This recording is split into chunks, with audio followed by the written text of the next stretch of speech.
Is this actually working? Let's see. Yes! I actually have a stream going. Weird. That took forever. Is this actually working? Let's see. Cool. So, this is me. I'm getting distracted by my own stream here. So hi, I'm Sean. You may know me from podcasts like We've Been Known to Be Wrong and the series Fire in the Garden, where I teach people how to play Burning Wheel, Burning Empires, and all of the good burning games. This is something a little bit different. I actually tried this a little while back with Ultima 6, and I lost my save file. But I did start, as I mentioned, a podcast called We've Been Known to Be Wrong. And on that show, episode 4, I think, me and my co-hosts were discussing games that we thought were influential, from way back in the day to modern games. I think we'd phrased it as the game we wished people would take the time to play. So what the one I chose was Ultima IV, Quest of the Avatar, because I thought that it was... I mean, it's certainly a product of its time. It's, from 1985. But it did a lot of things that were interesting and are still kind of interesting. Because there's no bad guy. There's really, it's a game about becoming a good person, which I think is an interesting way of looking at a video game. Of course, there's still fighting and all sorts of stuff in there, but I thought that it might be fun, since I'd taken the time to talk about that in We've Been Known to Be Wrong, to sit down and take an hour or so. I don't know if I have quite that much time today, but we'll go for as long as I can, and start playing through this old game. And if I can get through this, maybe I'll do Ultima 5, 6, 7, 8, and if we're all feeling very brave at that point, Ultima 9, which is kind of a clusterfuck and a travesty. But I might do it anyway, just for the heck of it. So, I should say I have not really prepared for this. I just kind of threw this together last minute, because I thought it would be a fun thing to do. I can't promise I won't use like walkthroughs or anything. At least later on when you have to go through dungeons and whatnot. Or maybe I'll try and do it without any help, and those of you guys out there watching can can do what you can to assist me in this, which could be a fun or frightening thing. Anyway, why don't we go ahead and start off with Ultima IV, Quest of the Avatar. So obviously, not a whole lot to this game. It's already also really tiny on my screen. I think the stream actually shows it larger than it shows up on my actual computer screen. So we have the options. Return to the view. If we do that, it just shows this little cool animation running around. And what you're seeing there is actually what the graphics of the game look like. It's pretty rough. I think somewhere there's a mod that actually updates the graphics to something that look more akin to what you'd see on the NES. Maybe if I can install that without actually screwing up the game, maybe I'll do that for a future broadcast of this.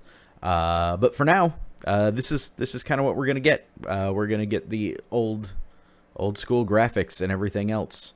Little stick figures running around and jumping into moon gates. All right. Let us.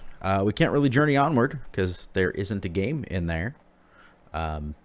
So I guess we will initiate a new game. By what name shalt thou be known in this world and time? Well, that is a good question. That's a good question.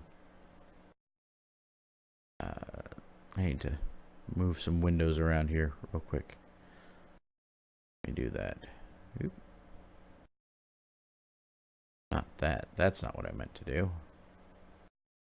That over here. And this over here so that I can actually see it. And make sure that I get this up so that if anybody says anything to me, I can actually chat. There we go. Pop out the chat window and should be good to go. All right. By what name shalt thou be known in this world and time? I think I'm just going to cop out and I'm going to use my own name. I'm going to be Sean. Sean the Avatar. Although I won't start out as the Avatar because you don't start out as the Avatar in this game. I will start out as just Sean, and we'll find out what character class I'm going to wind up taking, because I, honest to God, don't know what I will wind up being at this point.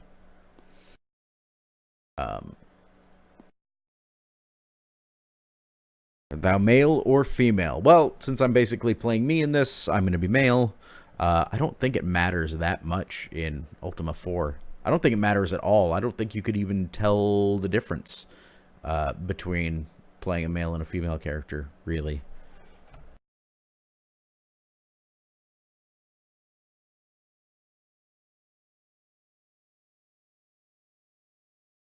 And here we go. The beginning of the game. I'm going to read this like it's box text for D&D. Congratulations. The day is warm, yet there is a cooling breeze. The latest in a series of personal crises seems insurmountable. You are being pulled apart in all directions. Yet this afternoon walk in the countryside slowly brings relaxation to your harried mind. The soil and strain of modern high-tech living begins to wash off in layers. That willow tree near the stream looks comfortable and inviting. Yes, it does. In all of its, I don't know, 4-bit glory, 8-bit glory. The buzz of dragonflies and the whisper of the willow's swaying branches bring a deep peace. Searching inward for tranquility and happiness, you close your eyes. A high-pitched, cascading sound like crystal wind chimes impinges on your floating awareness. As you open your eyes, you see a shimmering blueness rise from the ground. The sound seems to be emanating from this glowing portal. Or as I like to call it, a blue square. It is difficult to look at the blueness. Light seems to bend and distort around it, while sound waves become so intense they appear to become visible. The portal hangs there for a moment. Then, with the rush of an imploding vacuum, it sinks into the ground. Something remains suspended in midair for a moment before falling to earth with a heavy thud. Somewhat shaken by this vision, you rise to your feet to investigate. A crude circle of stone surrounds the spot where the portal appeared. There's something glinting in the grass. You pick up an amulet shaped like a cross with a loop at the top. It is an ankh, the sacred symbol of life and rebirth. But this could not have made the thud, so you look again and find a large book wrapped in thick cloth. With trembling hands, you unwrap the book. Behold! The cloth is a map, and within lies not one book, but two. The map is of a land strange to you, and the style speaks of ancient cartography. The script on the cover of the first book is arcane but readable. The title is The History of Britannia, as told by Kyle the Younger. The other book is disturbing to look at. Its small cover appears to be fashioned out of some sort of leathery hide, but from what creature it is uncertain. The reddish-black skin radiates an intense aura suggestive of ancient power. The tongue of the title is beyond your ken. You dare not open the book and disturb whatever sleeps within. You decide to peruse the history. Settling back under the willow tree, you open the book. You read the book of history. No, really, read the book of history. If you go to GOG.com, Good Old Games, you can actually download all of the extras that go along with this game. I don't know if it'll let you do it if you haven't purchased it, but I can tell you that purchasing it is pretty cheap. So there you go.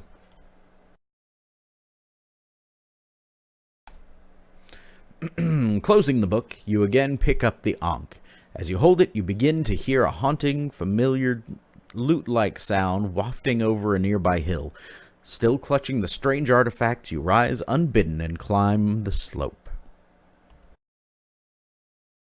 In the valley below, you see what appears to be a fair. It seems strange that you came that way earlier and noticed nothing. As you mull this over, your feet carry you down toward the site. This is no ordinary traveling carnival, but a Renaissance fair. The pennants on the tent tops blow briskly in the late afternoon breeze. The ticket taker at the Ren Fair's gate starts to ask you for money, but upon spotting your Ankh, he says, "Welcome, friend. Enter in peace and find your path." Well, that was convenient.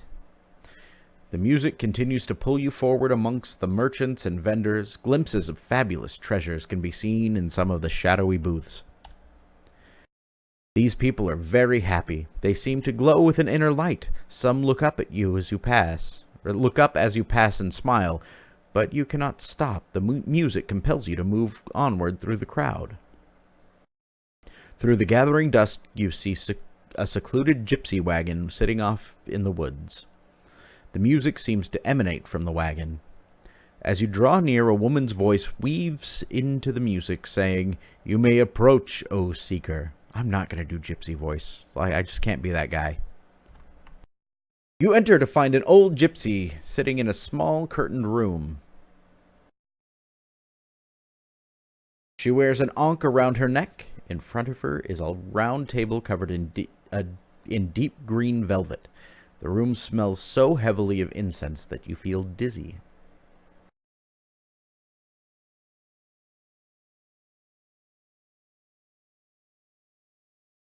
Seeing the ankh, the ancient gypsy smiles and warns you never to part with it.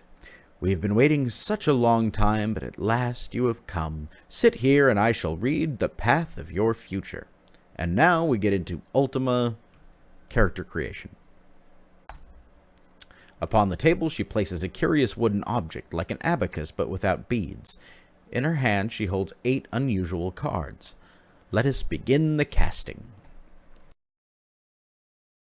All right, so if you've never done this before, the way this works is as you answer the questions A and B, it'll give you kind of the option of one of the 8 virtues, or 2 of the 8 virtues to choose between. And as you choose them... pardon me. Sorry. As you choose them, it'll keep track... with the beads on this little abacus thing. So if you know what you're doing, you can actually make sure to answer the questions in order to get the right answer to be the class that you want to be. As far as I'm concerned, it doesn't really matter. I usually wind up with like a fighter or a paladin or a ranger. Just because I'm not a mage guy. But the safe bet is to sort of answer the questions, that sounds like the dude you want to play, right? I guess that's a terrible explanation. Why does anybody let me talk in these things? Let's go ahead and start. The gypsy places the first 2 cards upon the table. They are the cards of Valor and honor. She says, consider this. During battle, thou art ordered to guard thy commander's empty tent. The battle goes poorly, and thou dost yearn to aid thy fellows. Dost thou A, valiantly enter the battle to aid thy companions, or B, honor thy post as a guard? And this is going to let me start off. Valor, if I remember right, and it's been a long time, is the virtue that kind of represents the fighter class in this. Honor represents the paladin class. I'm not sure exactly what the difference between the two of them are. I have a feeling that part of it is that you'll start with some virtues higher than the other, which won't make any sense if you haven't played this with just that just that poor explanation that I gave you. But we'll see. I think I'm going to be the guy that valiantly enters the battle to aid my companion, so I will choose A. The gypsy places 2 more of the cards upon the table. They are the cards of justice and sacrifice. She says, consider this. During a pitched battle, thou dost see a fellow desert his post, endangering many. Oh, Jesus. Apparently that was me. As he flees, he is set upon by several enemies. Dost thou A, justly let him fight alone, or B, risk sacrificing thine own life to aid him? I'm going to be the sacrificial guy. I'm going to be B. I'm going to give the dude a hand. The gypsy places 2 more of the cards upon the table. They are the cards of compassion and spirituality. She says, consider this. Thou hast been taught to preserve all life as sacred. A man lies fatally stung by a venomous serpent. He pleads for a merciful death. Dost thou A, show compassion and end his pain, or B, heed thy spiritual beliefs and refuse? I think I'm going to have to go with compassion on this one.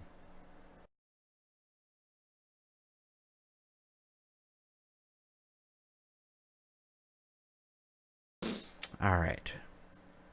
Honesty and humility.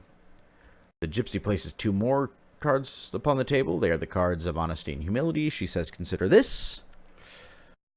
Thy lord mistakenly believes he slew a dragon. Thou hast proof that thy lance felled the beast. When asked, dost thou A, honestly claim the kill and the prize, or B, humbly permit thy lord his belief? I think I'm going to be honest. Because why would I be humble in that situation? He didn't kill the dragon. I killed that dragon.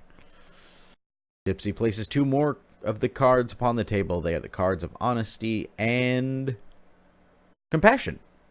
She says, consider this. Entrusted to deliver an uncounted purse of gold, thou dost meet a poor beggar. Dost thou A, deliver the gold, knowing the trust in thee was well placed, or B, show compassion, giving the beggar a coin, knowing it won't be missed? I think I'm gonna be honest in this case. Honest. Gypsy places 2 more of the cards upon the table. They are the cards of valor and sacrifice. She says, consider this. Only 2 more, or 1 more question after this, I think. 1, 2, 3, 4, 5, 6, 7. Yeah. A mighty knight accosts thee and demands thy food. Dost thou A, valiantly refuse and engage the knight, or B, sacrifice the food unto the hungry knight? I am going to go with A. I take him out. The gypsy places the last 2 cards upon the table. They are the cards of honesty and valor. She says, consider this. I believe that this is the question that will choose whether or not I am probably a mage or a fighter. Thou hast been prohibited by thy absent lord from joining thy friends in a close pitched battle. I'm always in a pitched battle. Dost thou A, refrain so they may honestly claim obedience, or B, show valor and aid thy comrades, knowing you may deny it later? I'm totally going with B. It was not me. With the final choice, the incense swells up around you. The gypsy speaks as if from a great distance, her voice growing fainter with each word. So be it, thy path is chosen. There is a moment of intense, wrenching vertigo. As you open your eyes, a voice whispers within your mind, "Seek the counsel of thy sovereign." After a moment, the spinning subsides, and you open your eyes to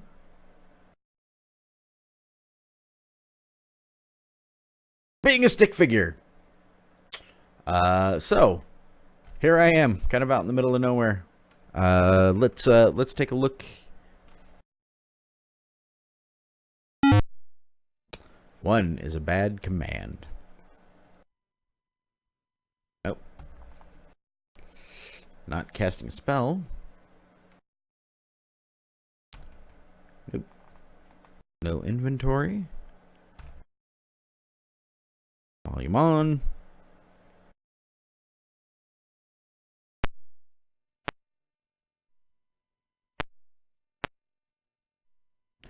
And enter Jelome. Jelome.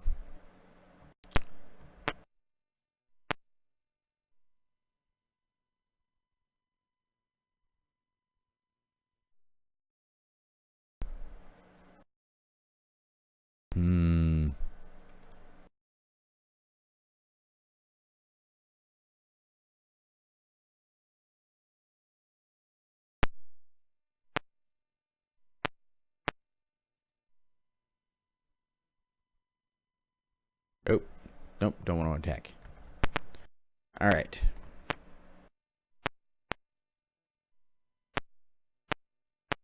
So there's all sorts of fun stuff here. We can talk. North, you meet a thin fighter. He says, "I am Timrod." This is one of the old school games. So pretty much all of these have the same sort of routine as we go by. We always ask what their job is. He fights with valor. Now it's a guessing game. We have to look at their responses and see if there's anything worth talking to. I think later on they actually start highlighting the relevant parts of the conversation. But in Ultimas 4 and 5, you kind of have to guess. Which is like, that's pretty much 90% of the game right there, is walking around talking to people and guessing what we've got, or what they want. So let's ask them about fighting. Can't help you. How about valor? There's no holier spot of ground than where defeated valor lies. Art thou brave? Yes, I am. He says, "Fortune helps the brave." Your interest. So in Ultima 4, there are always two things that we need before anything else. We need the mantra of each shrine, and each virtue has a shrine. There are 8 virtues, 8 shrines, 8 mantras. There's also 8 stones that we need to find. Each one corresponds with one of the virtues as well. So if I remember right, you put the stone on the in the shrine, you say the mantra, and you get to kind of bump yourself up when it comes to your virtues. Let's ask this guy about mantra. Oh, it's a rune. Okay. Goodbye. These guys are guards. The guards are badasses, if I remember correctly.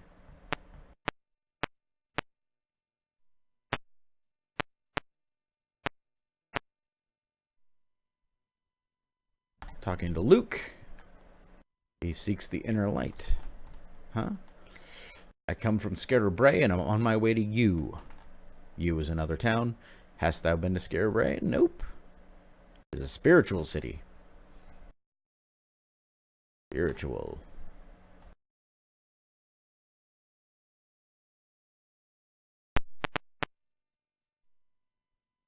You meet a 5-foot pregnant woman. Sometimes it'll tell you their name, sometimes it won't. So we ask.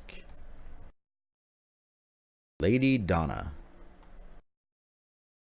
Good job, Lady Donna. Donna? Sheep? Now watch over my sheep. Can't stand sheep.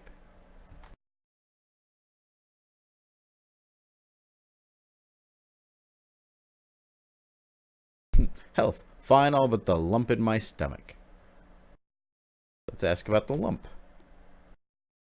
That's it's no fun to be pregnant.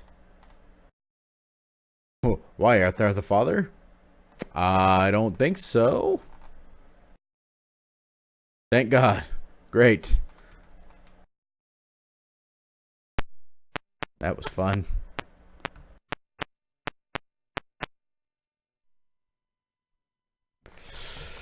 Your name? Gravnor. What's your job, Gravnor? Dungeons? I like to hear about those. Ah, the red stone. It is found on an altar. Dost thou have it? No. It lies in the dungeon Destard.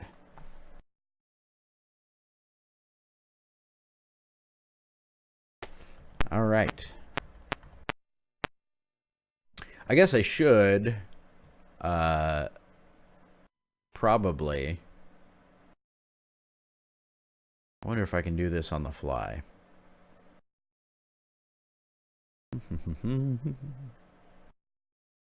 That's great.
Let's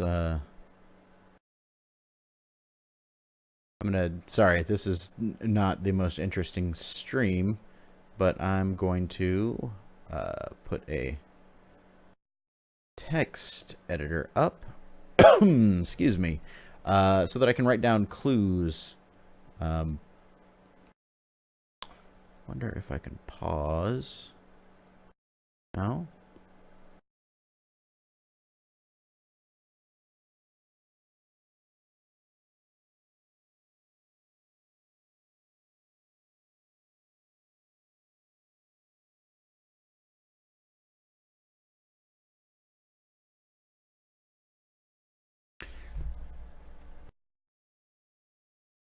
And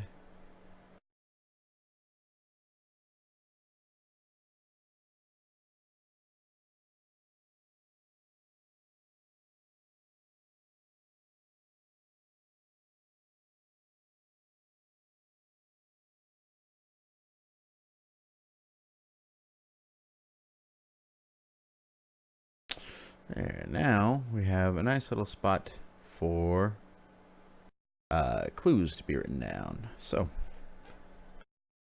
we go. We know the first clue in this game that we found so far is the redstone. Is in Dungeon Destard.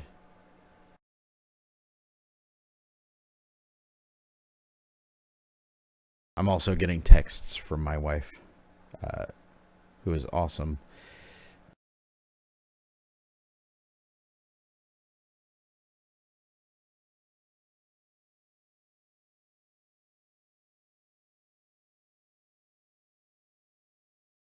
I may have to cut out a little bit early so that I can prep, go and work on dinner.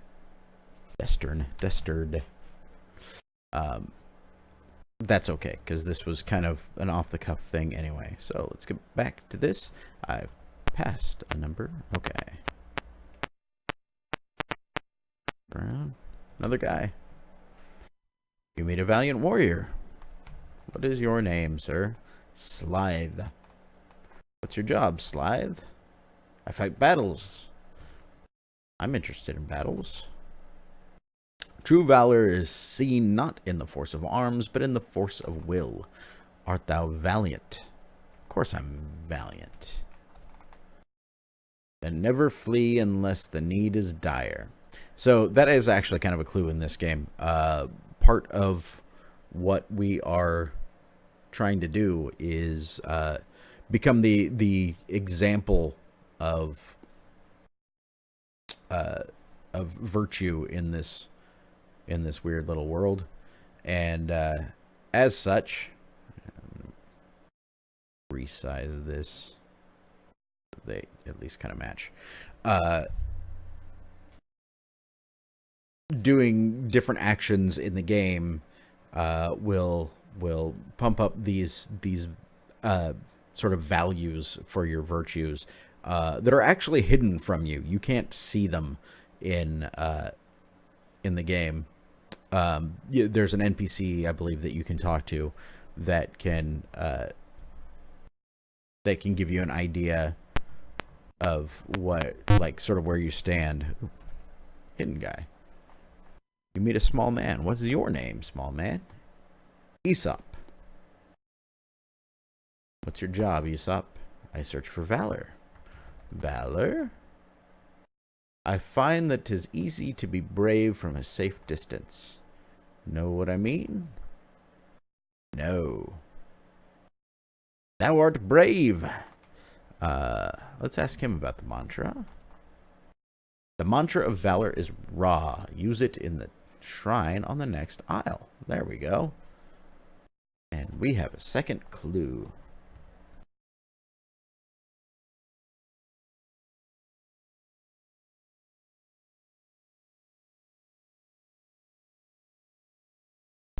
There's no journal in this game, so we actually have to have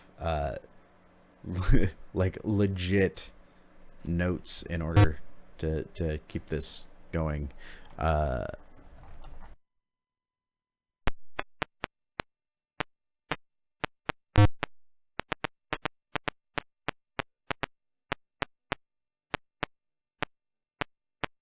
healer.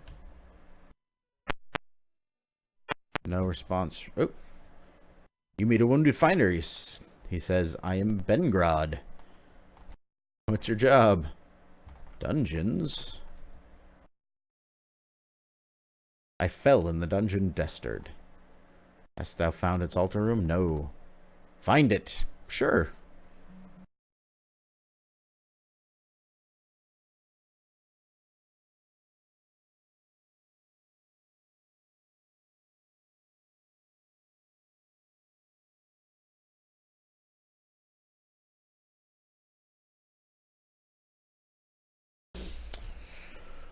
All right. Goodbye. Did I already talk to this guy? I made a strange person. What's your name? I'm X. What's your job, X? Stone? Redstone. Red. Red is for valor and a virtue of the avatar.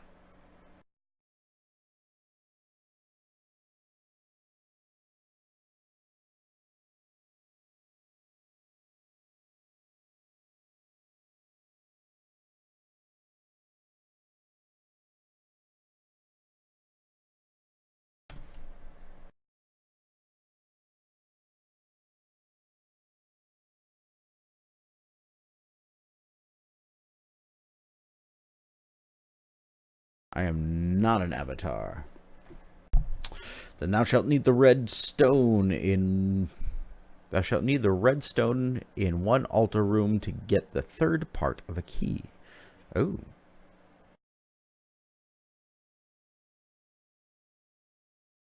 So apparently, there's a 3-part key.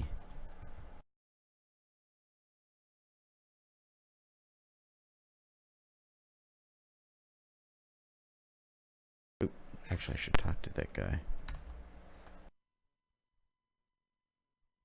Oh. Somewhere in here is somebody who knows where the rune of valor is.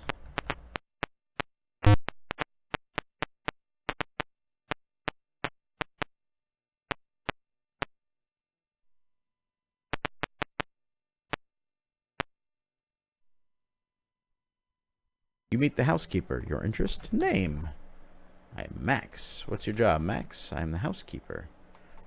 Housekeeper. I clean the rooms. No.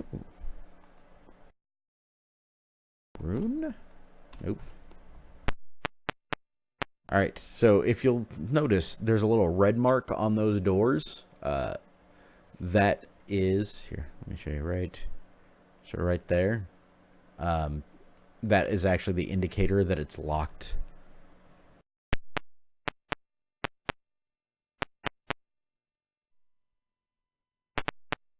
Sometimes we can search all over the place.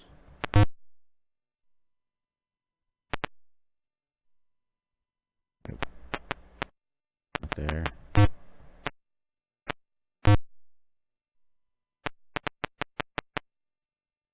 Sometimes searching will turn stuff up.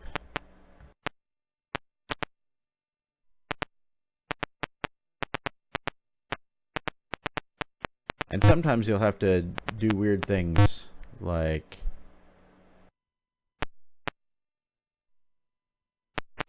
that guy we got the mantra from. But sometimes you'll find things like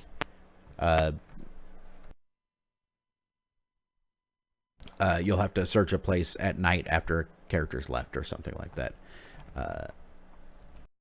Name is Sir William. What's your job, Sir William? I search for valiant fighters. Art thou valiant? Yes, I am. Strive you to defeat all evil. I'm looking for a rune. Can't help me with that. Let's talk to this person. I am Sir Hrothgar. What's your job? Everybody seems to be interested in valor here. The valiant soul fears not its own visage. Art thou the most valiant of souls? Yes, I am. This is not likely. I wonder if I can do this over again. No. Thou should seek the Shrine of Valor. Okay. Oh, let me ask him. Shrine. The mantra need be known. Ask Aesop. I should probably ask him about the rune. Nope, can't help me with that. Nope.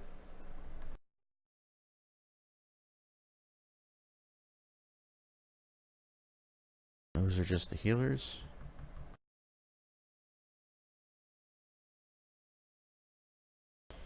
Now, sometimes you can kind of wander around the edge here. Nope, that's gonna boot me out.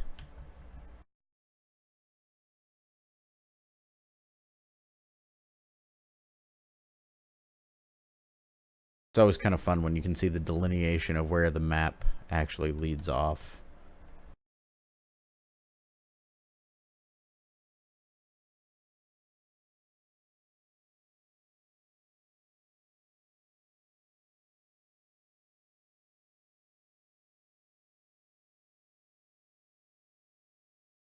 Have I talked to everybody in here? Is there anyone I have not talked to?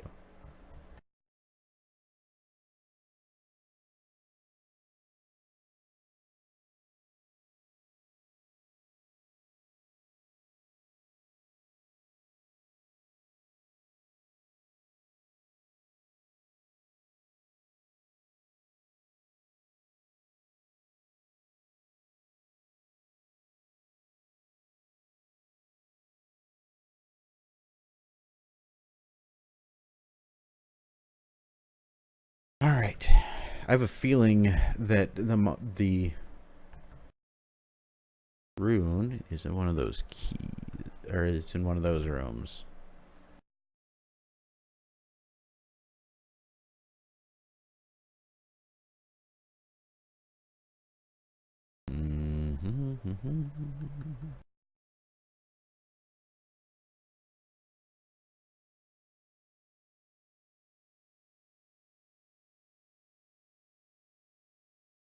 Nope, can't help me there.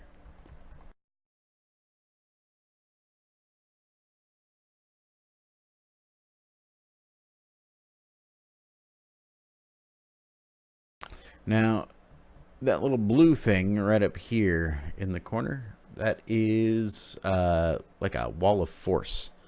And I'm not sure exactly how to get past it. It's possible that the thing I need is in there. And if you can get to it...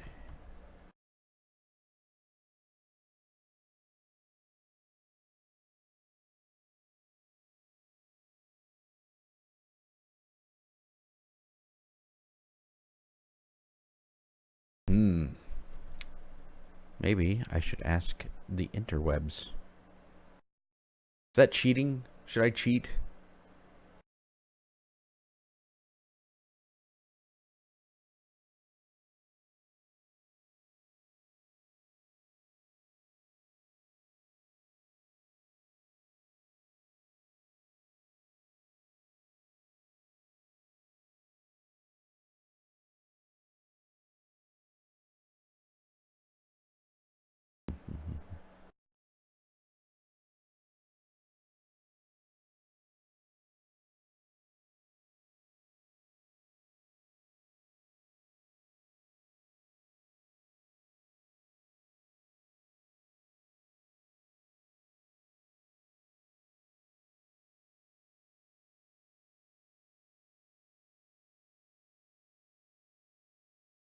Let's see.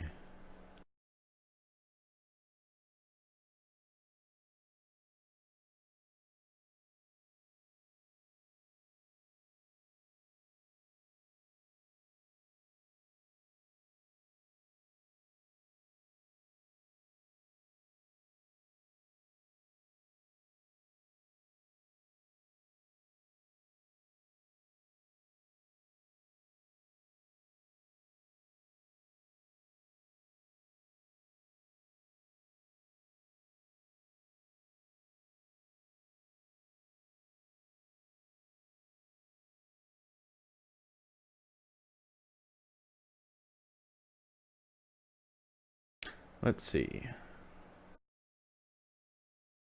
Enter east and south on the path. Yep, Jimmy the room to the west.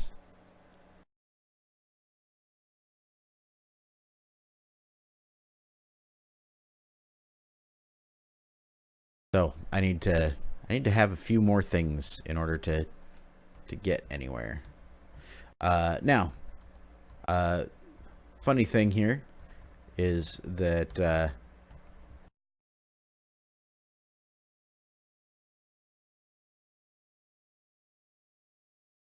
we have this one problem with where you start in this. You've got a bunch of poison swamps, some rough terrain, some mountains, and nothing else. Down here, you can see the shrine. Eventually, that's where we'll go. But right now, we need to be able to get off this island. So two little circles at the very top of the screen are show the phases of the two moons. And the way that the moon gates work in this is it allows you to travel across the different parts of the world. But where you end up, this is not where I wanted to end up.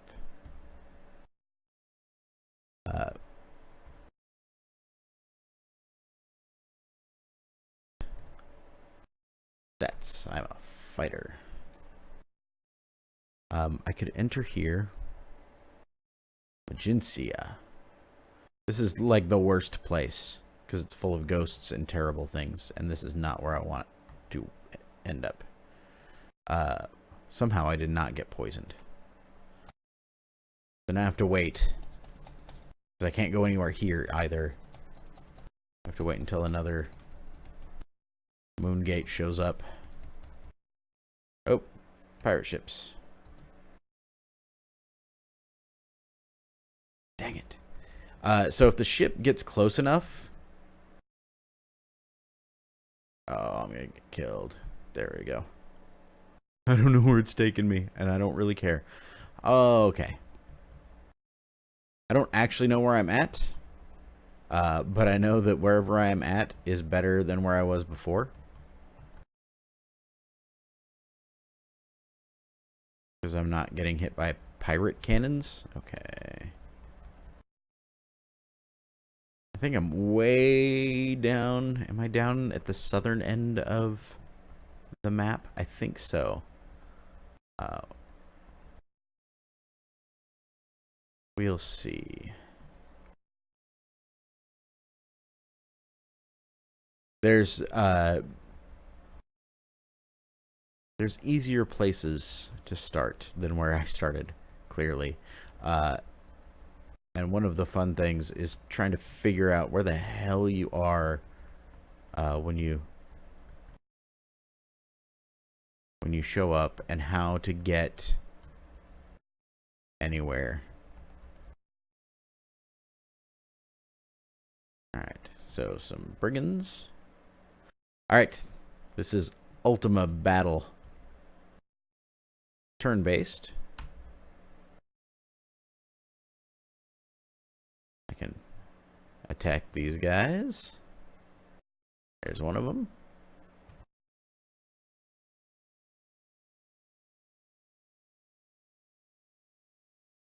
Make him run away. Now. Can I open? Enter? No?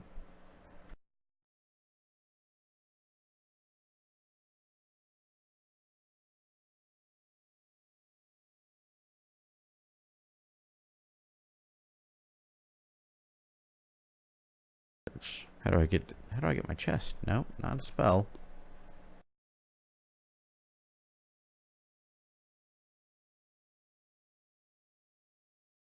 Horn. No, that makes spells. No, not attack. Search. Send is for ladders.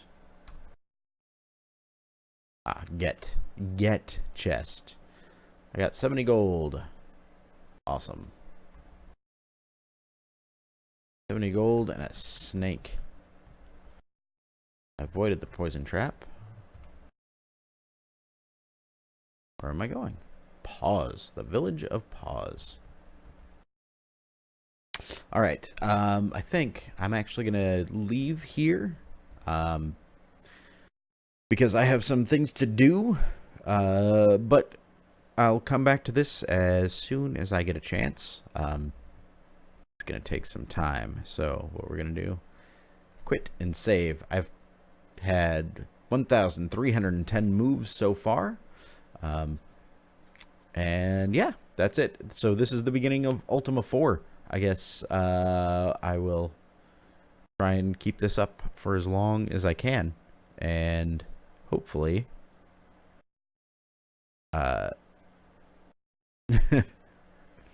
hopefully we'll just keep plugging away at it until we pass.